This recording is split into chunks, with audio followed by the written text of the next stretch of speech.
Kejayaan yang kita kecapi hari ini perlu disokong oleh perancangan yang jelas dan hara tuju yang mampan bagi memastikan sektor pelancongan Selangor terus berkembang pada masa hadapan.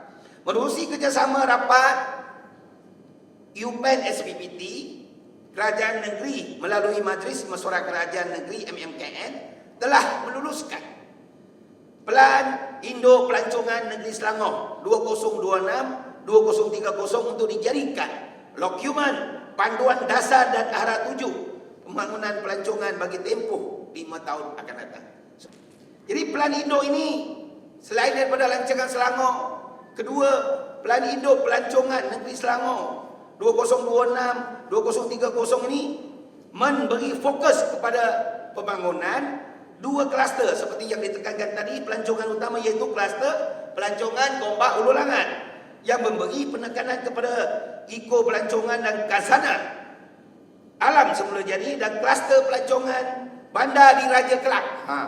Jadi Bandar Diraja Kelak, kluster Azhar keringat yang mengetengahkan warisan sejarah, seni budaya, identiti Selangor.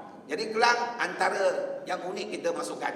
Peran strategik ini juga akan membantu menyelaraskan peranan berbagai pihak, termasuk pihak berkuasa tempatan, agensi kerajaan dan pemain industri dalam persediaan menuju tahun melawat Selangor 2026 dengan sasaran mencapai 9 juta ketibaan pelancong. Saya yakin sasaran ini mampu direalisasikan melalui komitmen dan kerjasama semua pihak.